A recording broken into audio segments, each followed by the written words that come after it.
हाय बच्चों, I welcome all of you to Mission Meteors. बच्चों, आज मैं आपसे पूछना चाहता हूं कि आपकी पढ़ाई कैसी चल रही है। क्या चलते चलते दूर चली गई है या फिर आप डेडिकेटेड हो अपने गोल के लिए। बच्चों, अगर आपको ऐसा लगता है कि आप डेडिकेशन आपके अंदर नहीं आ रहा है तो आप एक छोटी सी चीज करो, एक ट्रिक बता रहा हूं। आप उस चीज को बार बार सोचना शुरू करो, सुबह उठकर सोचना शुरू करो, रात में सोने से पहले सोचना शुरू करो। इतनी बार उस चीज को सोचो कि वो आपके एक्ट में ऑलरेडी आ जाएगा, वो आपके लिए इतना इंपॉर्टेंट हो जाएगा कि फिर आपका जो एक्ट है उसके अकॉर्डिंग होने लगेगा और फिर आप पढ़ाई करने लगोगे। सो टाइम स्टार्ट्स नाउ बच्चों। जो भी करना चाहते हो शुरू करो थिंकिंग। आईआईटी, नीट सब निकले, जिद ठानो। तो शुरू करते हैं बच्चों आज यूनिट्स एंड मेजरमेंट का वीडियो नंबर 6। इसमें हम लोग पढ़ेंगे ऑलिक एसिड एक्सपेरिमेंट के बारे में। अब इस एक्सपेरिमेंट की जरूरत क्यों पड़ी, सबसे बड़ा क्वेश्चन। तो बच्चों, हमारे पास बहुत सारे इक्विपमेंट हैं, जैसे vernier caliper, screw gauge, metre scale. Metre scale जो आपके पास भी होता है 15 सेंटीमीटर 30 सेंटीमीटर का जो मीटर स्केल होता है, बहुत सारे माइक्रोस्कोप है। तो बहुत सारे इक्विपमेंट्स हैं हमारे पास। तो उससे भी हम मेजर नहीं कर पा रहे थे मॉलिक्यूल का डायमीटर। ये सब बातों को हम लोग डिस्कस करेंगे। तो सबसे पहले समझते हैं इक्विपमेंट्स और उसके लिमिटेशंस और उसके लीस्ट काउंट क्या होता है, उसको समझते हैं। ठीक है बच्चों, तो यहां लिखते हैं इक्विपमेंट और यहां लिखते हैं उसका मिनिमम रेंज, क्योंकि अभी हम छोटी रेंज की बात कर रहे हैं। मैक्सिमम रेंज की तो बात हम लोग पिछले क्लास में कर चुके हैं, पैरेलैक्स मेथड देख चुके हैं कि किसी भी सन का या फिर किसी स्टार का, प्लैनेट का डिस्टेंस हमें मेजर करना है अर्थ से, तो पैरेलैक्स मेथड यूज करके हम लोग वहां से डिस्टेंस मेजर कर लेते हैं। ये हमने पिछले क्लास में देखा है। तो ये बड़ी डिस्टेंस जो उसकी बात नहीं करेंगे, अभी मिनिमम रेंज की बात करेंगे। हर इक्विपमेंट का मैक्सिमम रेंज तो बहुत सारा हो सकता है, लेकिन मिनिमम रेंज कहां वो लास्ट तक मेजर कर सकता है उसकी बात करेंगे। तो मिनिमम रेंज, अब बच्चों जैसे मैंने आपको दिया एक स्केल और बोला 15 सेंटीमीटर का एक स्केल दिया, बोला उसमें जो मिनिमम है, सबसे छोटी जो यूनिट है, जो सबसे छोटा पार्ट है, वो बताओ कितना है। तो वो होता है 1 mm। क्या 1 mm से छोटी चीज को तुम उसमें मेजर कर सकते हो? नहीं कर सकते हो, लिमिटेशंस है। मैंने बताया था पिछले क्लास में, ऐसा होता है, ये 0 है सपोज, ये 0.5 सेंटीमीटर है, ये 1 mm है। अब इससे छोटी वाली चीज को तुम मेजर ही नहीं कर सकते हो, अप्रोक्सीमेशन करोगे। तो इससे मिनिमम जो मेजर कर सकते हो that is 10 to the power minus 3 metre, which is called 1 mm। अच्छा, इसमें भी किसी को डाउट है बच्चों कि ये मीटर mm में कन्वर्जन में बहुत इश्यू होता है, तो इस पर भी मैं एक वीडियो बना दूंगा, आप लोग देख लेना। तो ये हो गया बच्चों मीटर स्केल। अच्छा, एक चीज और बच्चों, ये 1 mm जो होता है that is least count. What is least count? This is the smallest value which can be measured by an instrument, that is least count. समझ में आया? मिनिमम वैल्यू जो मेजर कर सकते हैं किसी इक्विपमेंट से, दैट इज लीस्ट काउंट। ठीक है, ये हुआ मीटर स्केल। अब 1 mm से छोटी चीज को किससे मेजर करें? क्यों छोटी चीज की बात क्यों कर रहे हैं? क्योंकि हमें मॉलिक्यूल का डायमीटर निकालना है। जो हमें पता है किसी भी मॉलिक्यूल का डायमीटर या फिर साइज, किसी एटम का साइज, मॉलिक्यूल का साइज, वो पाया गया बच्चों 10 to the power minus 8 to 10 to the power minus 10 metre के रेंज में होता है। उसका रेंज इतना था। अब हमारे पास तो इक्विपमेंट जो है वो लास्ट यहां तक मेजर कर सकता है। तो नेक्स्ट इक्विपमेंट देखते हैं, वर्नियर कैलिपर। बच्चों इस इक्विपमेंट को देखा तो इसका भी रेंज जो मिनिमम था 10 to the power minus 4 metre तक था, इससे नीचे नहीं जा सकता था वो। फिर देखिए हम लोग स्क्रू गेज।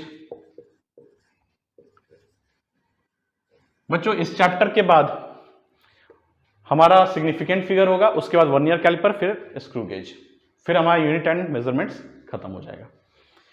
तो स्क्रू गेज का 10 to the power minus 5 metre तक मिनिमम रेंज था। फिर सोचे अब तो हम यहां इसके क्लोज पहुंच ही नहीं पाए, ये तो बहुत छोटा है हमारे इक्विपमेंट से। तब हमने शुरू किया माइक्रोस्कोप के थ्रू उसको देखना। अब बच्चों हम किसी चीज को देखते कैसे हैं? जैसे ये बोर्ड को मैं देख कैसे रहा हूं, कोई लाइट आ रही है, यहां से टकरा रही है और फिर वेव है, लाइट वेव है, वेव की तरह वो मेरे आंखों के पास आ रही है और फिर मैं उसे देख ले रहा हूं। यही प्रोसेस है। तो जो अपना ऑप्टिकल माइक्रोस्कोप, उसका रेंज देखा गया बच्चों 10⁻⁻⁷ मीटर तक वो देख सकता है। क्यों इतना कम क्यों हो गया, बताता हूं इसका। जो हमारी विजिबल ऑप्टिकल माइक्रोस्कोप में रे यूज होती है, विजिबल जिससे हम देखते हैं, तो देखने वाली जो हमारी वेवलेंथ है, देखने वाली जो लाइट है जिसको विजिबल लाइट्स बोलते हैं, उसकी वेवलेंथ का जो रेंज है बच्चों that is 4000 angstrom to 7000 angstrom. उसकी वेवलेंथ का रेंज ये होता है। एंगस्ट्रॉम को चेंज कर दो मीटर में, 1 एंगस्ट्रॉम इक्वल टू 10⁻⁻10 मीटर। सो ये हो जाएगा 7 × 10⁻⁻7 मीटर। देखो यहीं तक देख सकते हैं। इसके बियॉन्ड जो चीज है उसको ऑप्टिकल देख ही नहीं सकते हैं। ऑप्टिकल माइक्रोस्कोप है, ऑप्टिक वर्ड देखो, ऑप्टिक देख ही नहीं सकते हैं, इसीलिए इसका लास्ट जो रेंज था वो 10⁻⁻7 था। अगर उसको ऐसे भी बोल सकते हो 7 × 10⁻⁷ मीटर था। ये अप्रोक्सीमेटली रेंज है। तो कहा गया कि इसमें क्या हो रहा है बच्चों, देखो ये लाइट की वेव है और ये कोई छोटू सा मॉलिक्यूल है, दिखाई दे रहा है? ये जो वेव है ये इसके ऊपर से निकल गया बच्चों, ये इससे टकराया नहीं, टकराएगा तब तो ये वापस आएगा और दिखेगा, तो दिखा ही नहीं। तो कहा गया कि इस वेवलेंथ से भी छोटी वेवलेंथ वाले माइक्रोस्कोप को बनाया जाए। तो फिर आया एक्सरे माइक्रोस्कोप, जिसका रेंज था बच्चों 10⁻⁸ मीटर। अब ये था इससे छोटा वेवलेंथ वाला, वो भी निकल गया। 10⁻⁸ वाला जो है वो कॉर्नर पे है, वो भी निकल गया। इससे छोटी वाली चीज को तो देख ही नहीं सकते हैं। तो फिर आया इलेक्ट्रॉन माइक्रोस्कोप, जिसकी रेंज थी बच्चों 10⁻⁹ मीटर। तो बच्चों 10⁻⁹ मीटर को हम अंडरस्टैंड कर सकते थे, देख नहीं सकते थे। देख सकते हैं ऑप्टिकल माइक्रोस्कोप, क्योंकि विजिबल रेंज जो है वो 7 × 10⁻⁷ मीटर तक ही है, उतना ही वेवलेंथ तक हम देख सकते हैं। उससे छोटी चीजों को हम देख ही नहीं सकते हैं। तो एक्सरे में क्या हो रहा था बच्चों, यहां पे शेप पता चलता है, शेप पता चलता है, उसका कलर नहीं पता चलता है। ये विजिबल रेंज है। तो बच्चों इसके लिमिटेशंस, यहां पे हम कुछ देख सकते हैं, कुछ नहीं देख सकते हैं, ऐसा है। 10⁻⁹ मीटर को देख सकते हैं, कुछ नहीं देख सकते हैं, इस रेंज के अंदर आ रहा है। तो बोला गया कि जब इतने सारे इक्विपमेंट्स फेलियर हो गए तो अब क्या करें। अगर मुझे 10⁻⁻10 मीटर वाला कोई ऑब्जेक्ट है उसको देखना है, कोई मॉलिक्यूल है, कोई एटम है, कोई इलेक्ट्रॉन है, कुछ भी है, देखना है, तो क्या करें। तो फिर आया indirect method, oleic acid experiment. तो शुरू करते हैं फुल एनर्जी के साथ। एक एक चीज को बहुत ध्यान से सुनना बच्चों, वेरी वेरी इंपॉर्टेंट। एक एक चीज को बहुत ध्यान से सुनना इस एक्सपेरिमेंट में।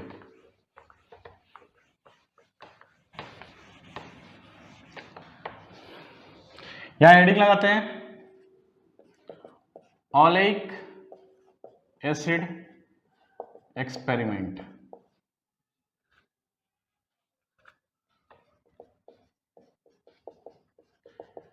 बच्चों इस एक्सपेरिमेंट से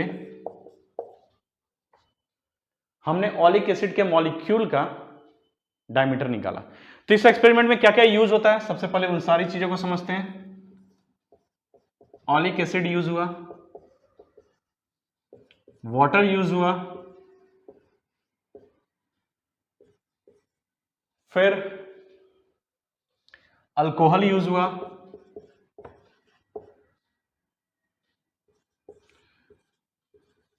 लाइकोपोडियम पाउडर यूज हुआ, ये सारी चीज यूज हुई। फिर फ्लास्क, ब्यूरेट, स्केल, ये सब तो यूज हुआ ही, बट ये 4 मेनली यूज हुए। अब सबसे पहले सबकी प्रॉपर्टी समझते हैं बच्चों, जो यहां पे यूज होगी इस एक्सपेरिमेंट में। ये जब समझ लेंगे पूरा एक्सपेरिमेंट समझ में आ जाएगा। तो ओलिक एसिड को समझते हैं सबसे पहले। ओलिक एसिड का फॉर्मूला होता है बच्चों C18H34O2। ठीक है, इसका जो स्ट्रक्चर होता है वो ऐसा होता है, OH एसिड है, COH तो रहेगा ही। एक मिनट,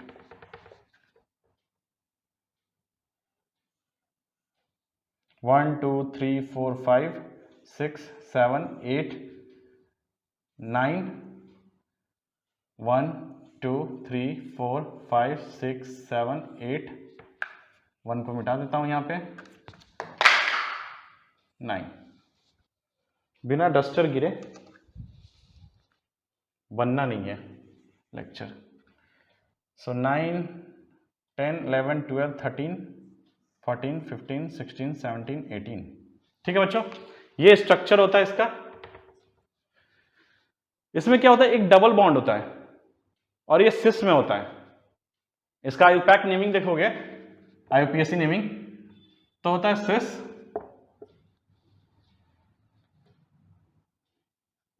ऑक्टाडेक 9 इनोइक एसिड। ये सिस है, यहां पे सिस कहां पे है बच्चों, 9 पे है, 9 इनोइक, 9 पे डबल बॉन्ड है और COH। अब इसका स्ट्रक्चर देखो, ये स्ट्रक्चर देखा, ये स्ट्रक्चर ही इसको प्रॉपर्टी देती है बच्चों। क्या क्या प्रॉपर्टी देती है? फर्स्ट प्रॉपर्टी है विस्कोसिटी।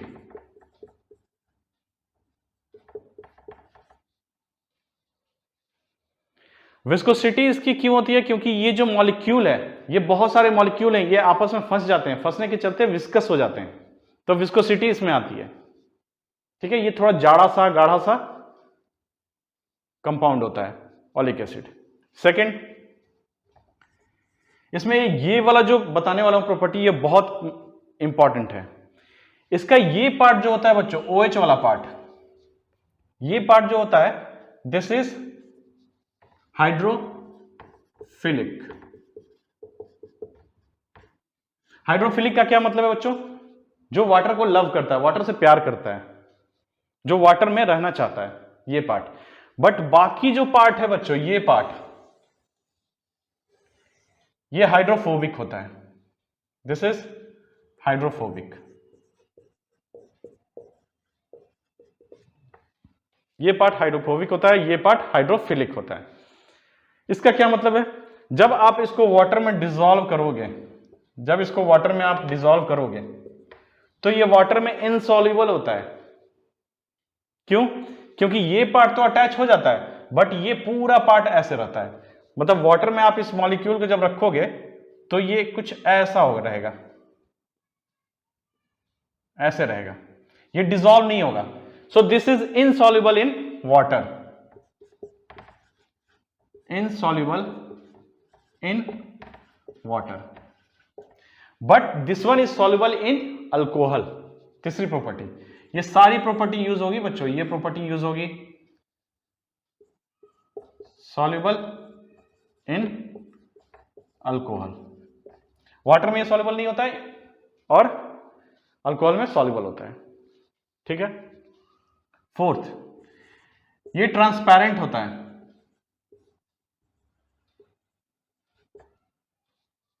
ये ट्रांसपेरेंट होता है।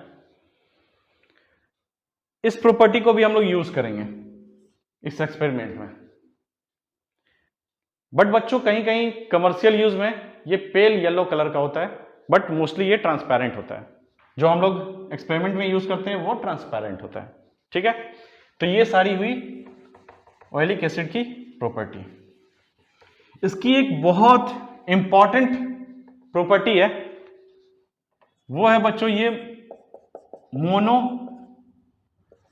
मॉलिक्यूलर लेयर फॉर्म करता है। कैसे बताता हूं। जब आपने ऑयलिक एसिड को किसी सरफेस पे गिराया तो क्या होता है, ऐसे घी को ऑयलिक एसिड को किसी भी लिक्विड को जब आप ऐसे गिराते हो तो ऐसा फॉर्म कर जाता है।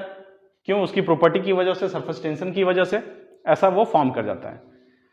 लेकिन जब इस ऑयलिक एसिड को आप वाटर में डालते हो, वाटर में, ये जैसे वाटर का सरफेस है, ये वाटर है, तो ये बच्चों ऐसा एक लेयर फॉर्म करता है। मोनोमॉलिक्यूलर लेयर इसी को बोलते हैं, इसी लेयर को मोनोमॉलिक्यूलर लेयर बोलते हैं। मोनोमॉलिक्यूलर लेयर दिखाई दे रहा है ये ग्रीन वाला, देख लो एक बार मैं, हाँ दिखाई दे रहा है। तो ये बच्चों ऐसा होता है, इसके ऊपर ब्लैक चला दे रहा हूं कि आपको दिखाई अच्छे से दे, ऐसे ही होता है। मोनोमॉलिक्यूलर का क्या मतलब है बच्चों, जैसे एक स्विमिंग पूल है, उसमें बहुत सारे प्लास्टिक बॉल को आप फेंक दो, जैसे ही आप बहुत सारे प्लास्टिक बॉल को फेंकोगे तो क्या होगा, बहुत सारे प्लास्टिक बॉल जो है फ्लोट कर जाएंगे, फ्लोट कर जाएंगे, एक लेयर बनाएगा, एक लेयर बनाएगा ऐसे। ऐसा नहीं होगा कि ये एक दूसरे के ऊपर लंप जैसा हो जाएंगे, ऐसा स्विमिंग पूल में ऐसा लंप जैसा हो जाएगा, ये पानी है और ये लंप जैसा ऐसे एक दूसरे के ऊपर हो जाएंगे, ये लंप जैसा नहीं होगा। ये जो बॉल है फ्लोट करेगा, ये पूरा फैल जाएगा, फैलने के बाद एक पूरा एक लेयर बनाएगा ऐसा। तो जब पानी में डालते हैं तो ये पूरा एक लेयर है, ये सब मॉलिक्यूल है, मॉलिक्यूल है, तो ये एक लेयर बनाते हैं। लेकिन आप मेरे से क्वेश्चन पूछोगे कि सर अगर मैं इसके ऊपर बहुत सारा डाल दूं ऑयलिक एसिड तो क्या होगा। बच्चों ये एक लेयर तो फॉर्म कर लेगा, ऐसा एक लेयर सपोज फॉर्म कर दिया, ये एक लेयर फॉर्म हो चुकी है वाटर सरफेस के ऊपर, ये वाटर सरफेस है, उसके ऊपर ये फिर लंप जैसा जमा होने लगेगा, ये दूसरा लेयर फॉर्म नहीं करेगा। समझ में आई बात। और ये वाटर में इनसॉल्युबल होता है, इसलिए ये इसके अंदर घुलेगा भी नहीं, सॉल्युबल भी नहीं होगा। ऊपर से इसका जो सबसे लोअर पार्ट होता है, जो OH पार्ट है, मैंने बताया था, वो वाटर से अटैच रहेगा, तो ये हमेशा सारे मॉलिक्यूल ऐसे ऐसे खड़े रहेंगे। सारे मॉलिक्यूल क्या भागेंगे, ये खड़े तो रहेंगे, क्या ये भागेंगे इस डायरेक्शन में, इस डायरेक्शन में? नहीं भागेंगे, क्योंकि इसके बीच में, सारे मॉलिक्यूल्स के बीच में इंटरमॉलिक्यूलर फोर्स रहेगा, जिसको इसको पकड़ के रखेगा। ठीक है, ये प्रॉपर्टी हम लोग यूज करेंगे, मोनोमॉलिक्यूलर लेयर। बहुत सारे ऐसे, जैसे सोपी सॉल्यूशन है, सोप सॉल्यूशन, क्या वो मोनोमॉलिक्यूलर लेयर फॉर्म करता है पानी के ऊपर? नहीं करता है। क्यों? क्योंकि वो डिसॉल्व हो जाता है। कोई सोप का सॉल्यूशन है, डिटर्जेंट का है जैसे, उसको ऊपर आप डालोगे पानी के ऊपर, तो क्या होगा, डिटर्जेंट जो होता है उसमें भी एक हाइड्रोफिलिक पार्ट होता है और एक डर्ट से जुड़ता है, ऑयल से जुड़ जाता है। तो जो वाटर वाला जो पार्ट होता है बच्चों, जो वाटर फिलिक होता है, हाइड्रोफिलिक जो होता है, वो पार्ट जो होता है वो तो पानी में अटैच हो जाता है और वो धीरे धीरे सॉल्युबल हो जाता है। इसी चलते वो यहां पे यूज नहीं कर सकते, यहां पे ऑलिक एसिड ही यूज किया गया, क्योंकि ये मॉलिक्यूलर मोनोमॉलिक्यूलर लेयर भी फॉर्म कर रहा था, ये वाटर में इनसॉल्युबल भी था, और ये एक थिन लेयर ऊपर देता है। ये तीन प्रॉपर्टी को यहां पे हम यूज करेंगे, तब ये समझ में आएगा कि ये एक्सपेरिमेंट क्या है। तो इसको याद रखना बच्चों, आगे मैं यूज करने वाला हूं। तो ये हुई ऑलिक एसिड की प्रॉपर्टी। अब समझते हैं कि वाटर इसमें हमने क्यों यूज किया, वाटर हमने इसमें क्यों यूज किया। ऑलिक एसिड समझ लिए, दूसरा जो हमारे पास लिक्विड है वो है वाटर, और एक और जो लिक्विड है वो है अल्कोहल। तो वाटर हम लोग यहां पे इसलिए यूज कर रहे हैं बच्चों, क्योंकि हाइड्रोफिलिक पार्ट होता है वो वाटर से अटैच हो जाए, एक रीजन ये है। और दूसरा रीजन ये है कि अल्कोहल जो होता है वो वाटर में डिसॉल्व करता है और ओलिक एसिड जो होता है, ओलिक एसिड जो होता है वो अल्कोहल में डिसॉल्व करता है। तो अल्कोहल की इस दो प्रॉपर्टी के लिए, जो वाटर में वो डिसॉल्व करता है और अल्कोहल में ओलिक एसिड डिसॉल्व कर लेता है, इस प्रॉपर्टी के लिए हमने अल्कोहल यूज किया। ठीक है, यहां तक प्रॉपर्टी समझ में आई। अब शुरू करते हैं एक्सपेरिमेंट। पहले एक्सपेरिमेंट के कंसेप्ट को समझ लेते हैं, उसके बाद बताऊंगा कि एक्सपेरिमेंट कैसे करना है। जैसे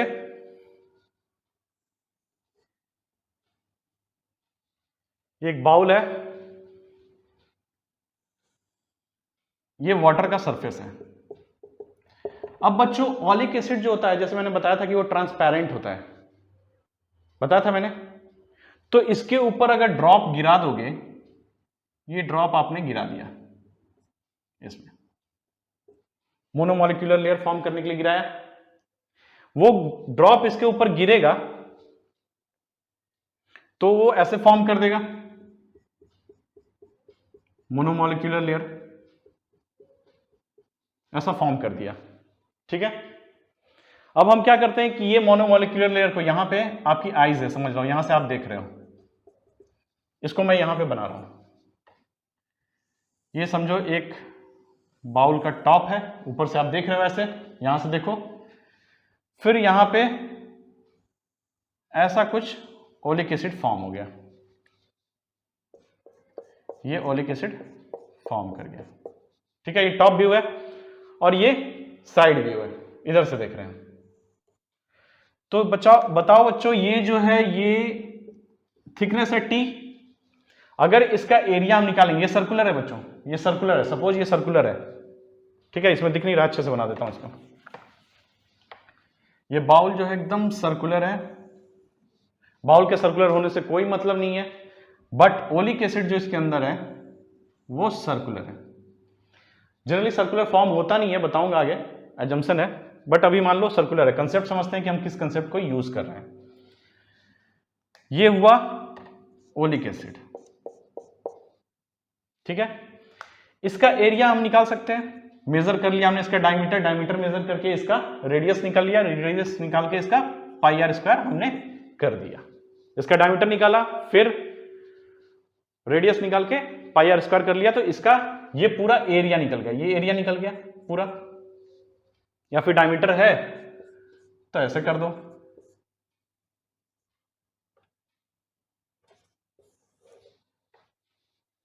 रेडियस इक्वल टू क्या होता है, d/2, तो d स्क्वायर अपॉन 4। ये जब निकल गया हमें ये थिकनेस t, तो समझो ये एरिया a है, तो a इंटू टी, ये क्या होगा बच्चों, ये वॉल्यूम होगा। किसका वॉल्यूम होगा, ओलिक एसिड का। कौन सा ओलिक एसिड का, ये ओलिक एसिड का जो हमने ड्रॉप में गिराया था। तो इसकी भी वॉल्यूम हमें मालूम अगर चल जाए, v is equal to v, तो ये t निकल सकता है v अपॉन a।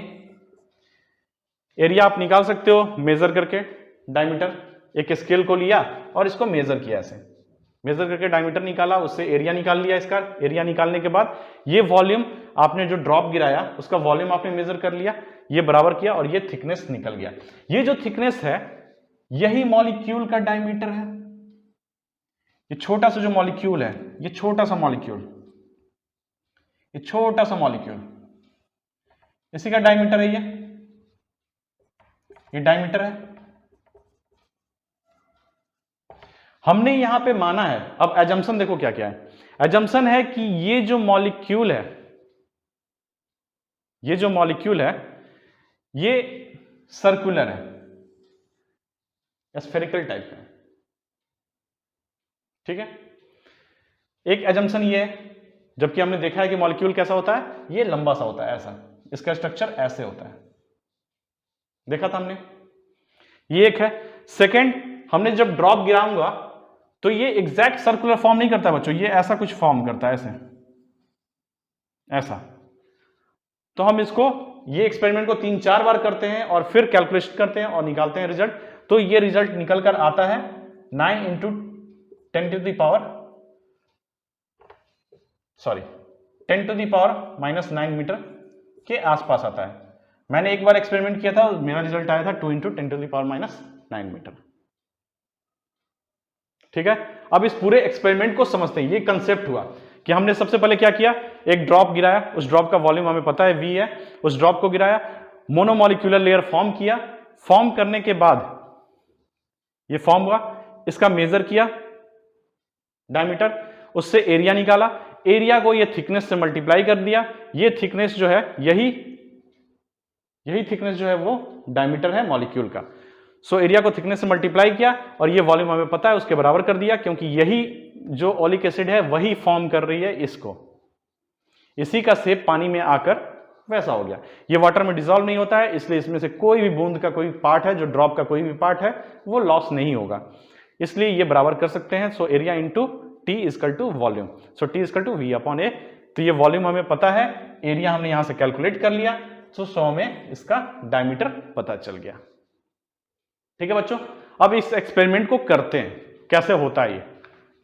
चलो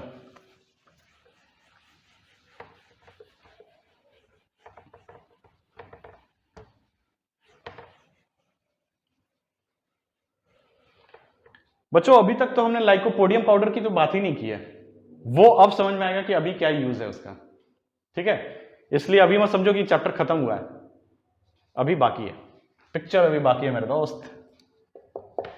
हाँ, सबसे पहले हमने क्या किया बच्चों, 1 ml ओलिक एसिड लिया। 1 ml कितना होता है, इसको 1 सेंटीमीटर क्यूब भी लिखते हैं। 1 cm का एक क्यूब बना लो, ये 1 cm है, ये 1 cm है, ये 1 cm है, 1 cm का एक क्यूब बना लो। इसमें जितना लिक्विड अटेगा वो 1 ml होगा। समझ में आई बात? जैसे 1 metre cube equal to 1000 litre होता है। 1 मीटर क्यूब का अगर क्यूब बना लोगे, उसमें जितना लिक्विड अटेगा वो 1000 लीटर होगा। ठीक है, तो इसको 1 सेंटीमीटर क्यूब भी लिखा रहता है बुक में, या फिर इसको 1 सेंटीमीटर क्यूब भी लिख सकते हो। अब हमने क्या किया, इसमें अल्कोहल मिलाया 19 ml और बनाया एक सॉल्यूशन जो 20 ml का सॉल्यूशन है। Volume upon volume, volume upon volume क्यों? क्योंकि वॉल्यूम 1 ml है 20 ml में। ये सॉल्यूशन क्यों बना रहे हैं बताता हूं, फिर इसमें से क्या क्या अभी बस समझो क्या कर रहा हूं वो बताता हूं क्यों कर रहा हूं। इसमें से 1 ml सॉल्यूशन टेकन लिया गया, इसमें से 1 ml सॉल्यूशन निकाल दिया। इस सॉल्यूशन में ओलिक एसिड कितना होगा, 1/20 ml प्लस 19/20 ml अल्कोहल होगा। इस 1 ml में फिर से 19 ml अल्कोहल को ऐड किया, करने के बाद बना बच्चों 20 ml सॉल्यूशन। इसमें से फिर से 1 ml निकाल दिया, 1 ml टेकन।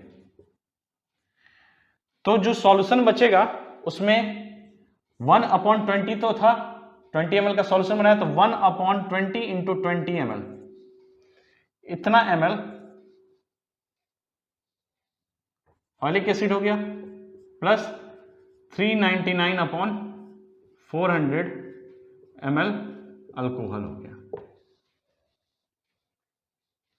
यह बात समझ में आ रही है? फिर से समझाता हूं इसको।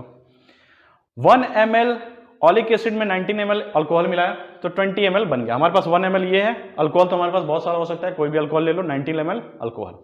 ठीक है, 20 ml सॉल्यूशन बन गया। इस सॉल्यूशन में से 1 ml निकाल लो, इस 20 ml सॉल्यूशन में से 1 ml निकाल लो। निकालने के बाद 1 ml सॉल्यूशन में क्या क्या होगा, कुछ ऑलिक एसिड होगा, कुछ अल्कोहल होगा। कितना होगा, तो 1/20 ml रहेगा। पक्की सी बात है, इस पर ध्यान से सोचो, समझ में आएगा। 1/20 रहेगा क्योंकि 20 ml में 1 ml ऑलिक एसिड है, तो 1 ml सॉल्यूशन में कितना ऑलिक एसिड होगा, 1/20। सो 1/20 सिंपल सा मेथड है, 1/20। बाकी जो रहेगा वो क्या होगा, alcohol. So 19/20 is alcohol.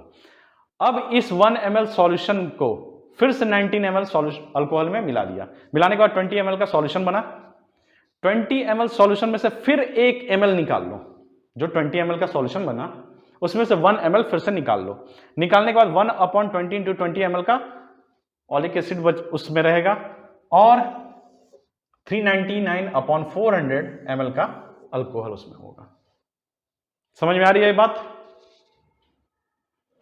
Unitary method लगाना है बच्चों। 20 ml सॉल्यूशन में 1 ml ऑलिक एसिड है, तो 1 ml सॉल्यूशन में 1/20 ml ऑलिक एसिड।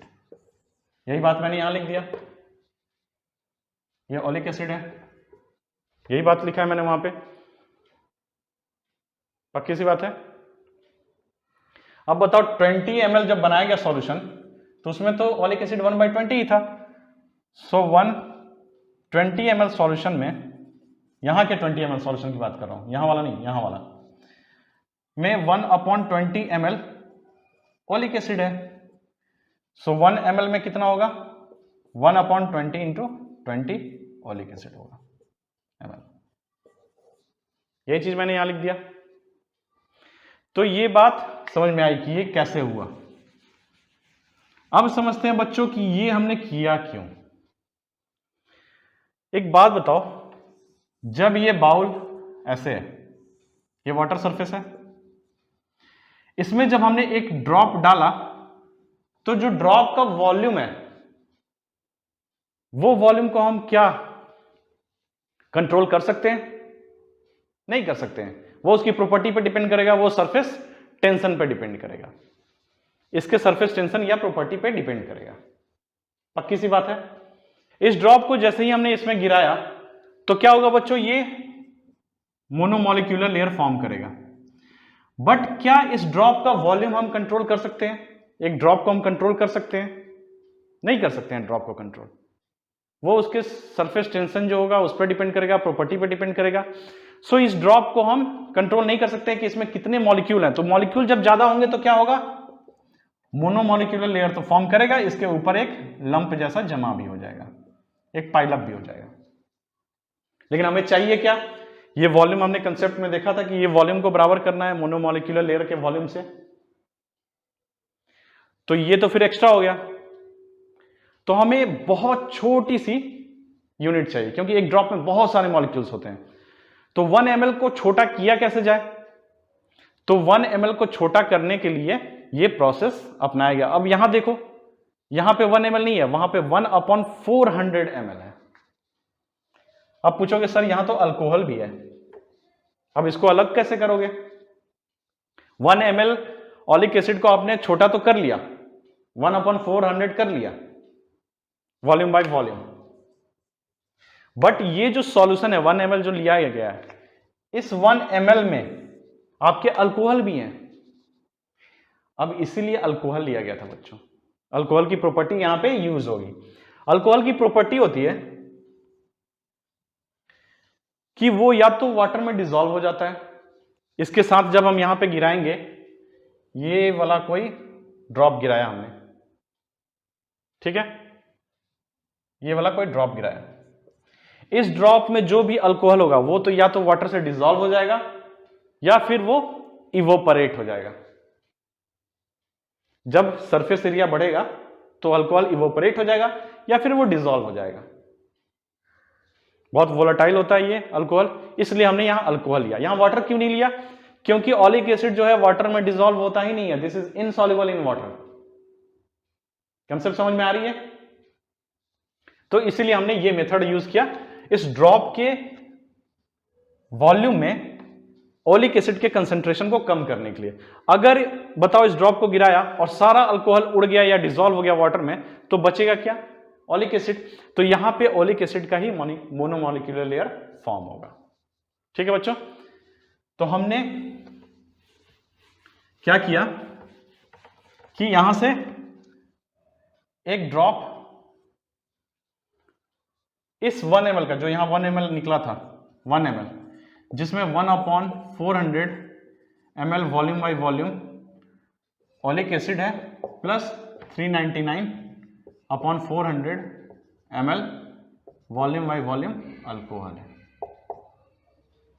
इस ड्रॉप को यहां गिराया। अब यहां पे एक छोटी सी प्रॉब्लम है बच्चों,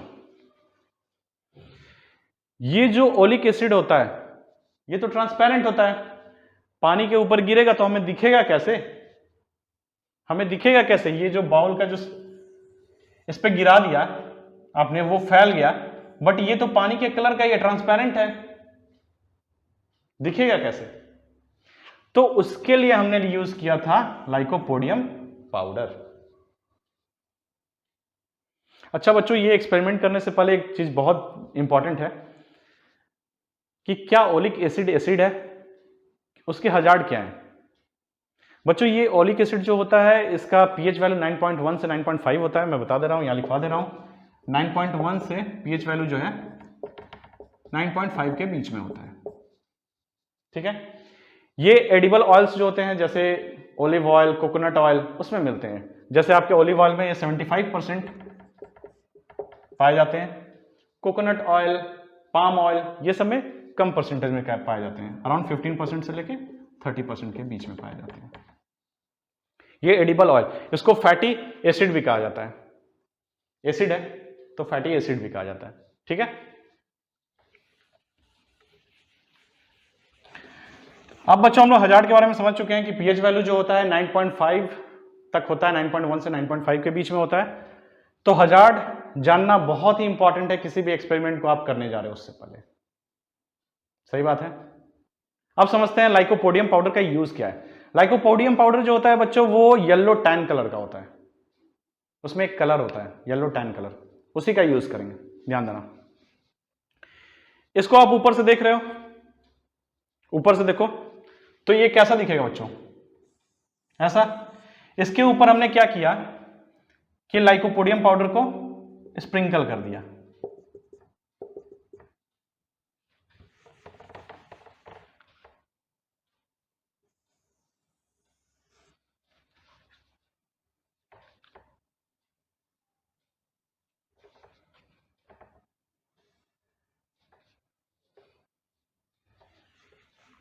सो बच्चों हजार्ड के बारे में हम पढ़ चुके हैं। इसका पीएच वैल्यू होता है 9.1 से 9.5 के बीच में। किसी भी एक्सपेरिमेंट को कर रहे हो तो उससे पहले उसमें जो भी चीज यूज हो रहे हैं उसके हजार्ड के बारे में आपको पता होना चाहिए। So this is very important. अब पढ़ते हैं हम लोग लाइकोपोडियम पाउडर के बारे में। लाइकोपोडियम पाउडर जो होता है बच्चों येलो टैन कलर का होता है, और मैंने बताया था ओलिक एसिड किस कलर का होता है, ट्रांसपेरेंट होता है। कमर्शियल वाला बात नहीं कर रहा हूं, कमर्शियल में वो येलो कलर का मिलता है, स्लाइट येलो होता है वो, बट जो हमारे पास होता है वो जो एक्सपेरिमेंट में हम यूज करते हैं दैट इज ट्रांसपेरेंट, ठीक है। अब लाइकोपोडियम पाउडर को हमने क्या किया, इसके ऊपर स्प्रिंकल कर दिया। ये क्या था, टॉप से हम इसको देख रहे हैं तो ये बाउल ऐसे दिखेगा, ये वाटर सरफेस है, वाटर सरफेस के ऊपर हमने लाइकोपोडियम पाउडर को स्प्रिंकल कर दिया, इवनली स्प्रिंकल किया। स्प्रिंकल वर्ड पे ध्यान देना, स्प्रिंकल क्यों बोल रहा हूं, ऐसे नहीं कि फेंक देना, क्यों बता रहा हूं। अब इसके ऊपर मैंने एक ड्रॉप गिराया ओलिक एसिड। ओलिक एसिड के बारे में मैंने बताया था बच्चों कि उसकी प्रॉपर्टी होती है, उसमें एक हाइड्रोफिलिक पार्ट होता है, एक हाइड्रोफोबिक पार्ट होता है, कुछ ऐसे उसका स्ट्रक्चर होता है। ये पार्ट जो होता है हाइड्रोफिलिक होता है और बाकी पार्ट जो होते हैं वो हाइड्रोफोबिक होते हैं। तो ये पार्ट जैसे ही गिरेगा इसमें वो अटैच होना चाहेगा वाटर से, पक्की सी बात है, हाइड्रोफिलिक है, उसको बहुत प्यार है उससे, तो अटैच होना चाहेगा। तो गिरते ही क्या करता है बच्चों, उसका सारे मॉलिक्यूल्स जो इस ड्रॉप में जितने भी मॉलिक्यूल्स हैं ओलिक एसिड के, वो सारा अटैच होना चाहते हैं वाटर से। तो बच्चों वो क्या करते हैं, पुश करना शुरू करते हैं। यहां पे गिरते ही उन्होंने पुश करना शुरू कर दिया, लाइकोपोडियम पाउडर को पुश कर रहे हैं। पुश जैसे ही गिराओगे एक्सपेरिमेंट देखोगे फटाक से वो पुश करते हैं। पुश करने के बाद वो कुछ ऐसा स्ट्रक्चर बन के आता है। अब बताओ बच्चों, ये जो है येलो टैन कलर का है, ये जो है लाइकोपोडियम पाउडर है जो पुश हो गया है, येलो टैन कलर का है, टैन येलो बोल दो इसको। और ये जो है ये ट्रांसपेरेंट है। सो ट्रांसपेरेंट जो चीज है उसको आप विजिबल कर सकते हो, तो उसका मेजरमेंट भी आप कर सकते हो क्योंकि वो दिख रहा है।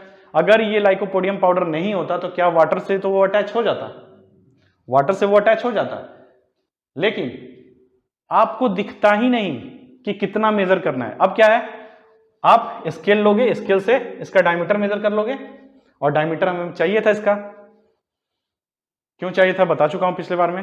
तो अब एक्सपेरिमेंट को आगे बढ़ाते हैं, ठीक है। तो हमने क्या किया था, हमने 1 ml सॉल्यूशन जो है बनाया था, जिस 1 ml में 1/400 ml जो है volume by volume oleic acid होता है, 399/400 ml volume by volume alcohol होता है। इसको अपने रिकॉर्ड के लिए रख लो, अभी इसका यूज करेंगे। अभी सबसे पहले ले लो एक बीकर या बाउल, जो भी लेना है ले लो, बड़ा सा बाउल लेना, ताकि वो बहुत फैलेगा। फिर ये वाटर का सरफेस है, इसके ऊपर क्या किया, लाइकोपोडियम पाउडर को स्प्रिंकल कर दिया, लाइकोपोडियम पाउडर को स्प्रिंकल कर दिया इसके ऊपर। अब हम यहां पे एक ड्रॉप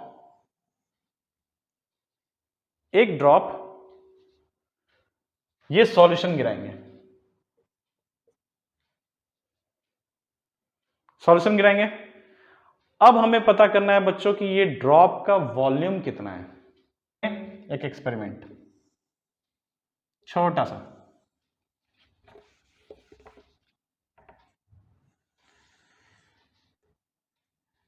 ये एक स्टैंड है जो बहुत गंदा सा बन रहा है। हाँ, यहां पे ब्यूरेट है बच्चों,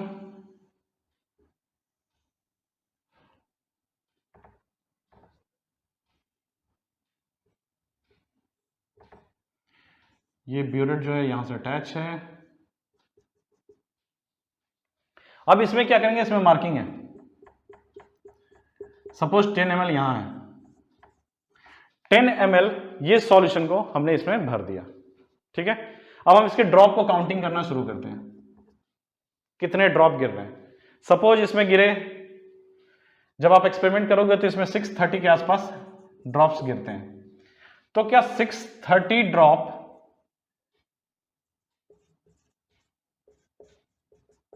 ये सारे जब गिर जाएंगे तो बच्चों देखोगे 630 से 635 के आसपास आते हैं। ये 630 ड्रॉप 10 ml के बराबर है। सो 1 ड्रॉप 10/630 ml। ये क्या निकला बच्चों, ड्रॉप का वॉल्यूम, 1 ड्रॉप का वॉल्यूम निकल गया, ठीक है। ये निकालना सीखे। सपोज इसकी वैल्यू V है, V ml, एक ड्रॉप की वॉल्यूम है V ml। मान लो इस V ml में ऑलिक एसिड कितना होगा, मैं आपसे पूछ रहा हूं। 1 ml में कितना है, 1/400। सो V ml में कितना होगा, V/400 ml, ठीक है। अगर आपने इसमें एक ड्रॉप की जगह n ड्रॉप गिराए, n ड्रॉप आपको गिराना पड़ा, वो मोनोमॉलिक्यूलर लेयर फॉर्म करने के लिए, यहां पे मोनोमॉलिक्यूलर लेयर फॉर्म करने के लिए आपको n ड्रॉप आपने गिराया, तो उसकी वॉल्यूम कितनी होगी, NV/400 होगी। ये वॉल्यूम हो गई किसकी बच्चों, ओलिक एसिड की। बाकी जो है उसमें क्या है, वो है अल्कोहल जो डिसॉल्व हो जाएगा या इवोपरेट हो जाएगा। सरफेस एरिया जैसे ही बढ़ेगा वो इवोपरेट होना शुरू हो जाएगा, ठीक है। अब यहां से हमने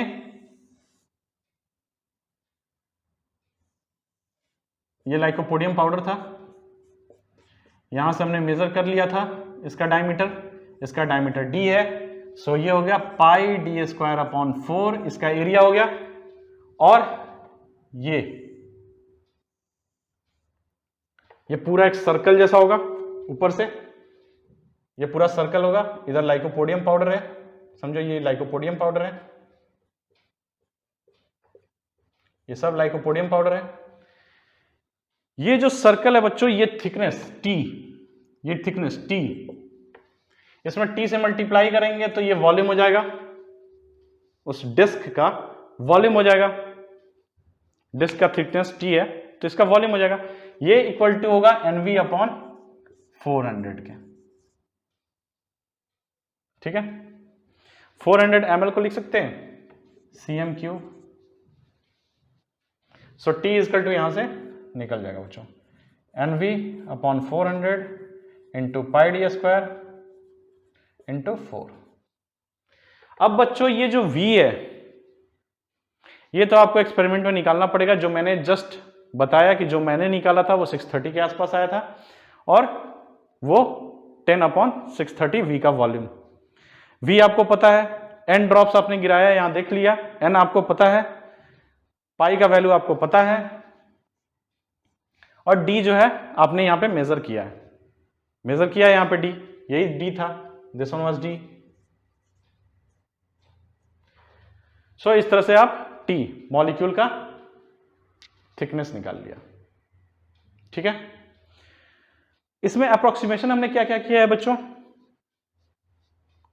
ये जो डिस्क है ये सर्कुलर नहीं है, ये अप्रोक्सीमेशन है। सो इस एक्सपेरिमेंट को बार बार करना होगा और फिर हमें मॉलिक्यूल का डायमीटर निकल जाएगा। तो यही एक्सपेरिमेंट था बच्चों, ओलिक एसिड एक्सपेरिमेंट। तो यहां पे ओलिक एसिड एक्सपेरिमेंट खत्म होता है, और नेक्स्ट चैप्टर में हम लोग पढ़ेंगे सिग्निफिकेंट फिगर के बारे में। तब तक के लिए bye bye, all the best, जय हिंद।